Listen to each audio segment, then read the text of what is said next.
বন্ধুরা, তোমরা সবাই কেমন আছো? আমি মৌ, আমার একটা ছোট্ট মিনি ব্লগে তোমাদের সবাইকে স্বাগত। সেদিনকে একটু বার্গার বানিয়েছিলাম, আর আমরা ছোট থেকে বড়রা সবাই তো বার্গার খেতে কত না ভালোবাসি বলো, তাই না? তাই বাইরে থেকে আর না কিনে নিজের হাতেই বানিয়ে ফেললাম। চিকেনগুলোকে ভালো করে পেস্ট করে নিয়ে সমস্ত উপকরণগুলো দিয়ে ভালো করে ম্যারিনেট করে রাখলাম। তারপরে গার্লিক সসটাকে বানানোর জন্য মিউনিস নিয়ে তার মধ্যে রসুন কুচি, ধনেপাতা কুচি, চিজ আর ওপর দিয়ে চিলি ফ্লেক্স সরিয়ে ভালো করে মেখে নিলাম।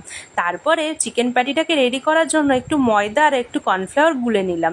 তারপরে চিকেনগুলোকে নিয়ে চিকেন প্যাটির আকারে করে নিয়ে ডুবিয়ে নিলাম, আর ওপর দিয়ে বিস্কুট গুঁড়ো দিয়ে ভালো করে কোট করে নিলাম।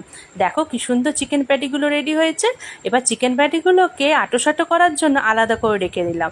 ততক্ষণে এই পাউরুটিগুলোকে ভালো করে স্লাইস করে কেটে পাউরুটিগুলো সেঁকে নিলাম। তারপরে চিকেন প্যাটিগুলো তেলে ভালো করে ভেজে নিলাম। এই দেখো চিকেন প্যাটিগুলো কি সুন্দর লাল লাল ভাজা হয়েছে। তারপর চিকেন প্যাটিগুলোকে আর একটুখানি জুসি করার জন্য ওপর দিয়ে স্লাইস করা চিজ দিয়ে দিলাম। দেখো কি সুন্দর জুসি হয়েছে। এবার বার্গারটা রেডি করার জন্য পাউরুটিগুলোর মধ্যে সসটা দিয়ে তার উপরে লেটুস পাতা দিয়ে দিলাম, আর তার উপরে চিকেন প্যাটিটাকে রেখে দিলাম, আর স্লাইস করা পেঁয়াজ কুচি, টমেটো কুচি ওপর দিয়ে দিলাম। দেখো আমার বার্গারটা রেডি হয়ে গেছে। তোমাদের দাদাভাইকে দিয়ে আসি। তোমাদের এই মিনি ব্লগটা ভালো লাগলে লাইক, শেয়ার, কমেন্ট করো কিন্তু। টাটা।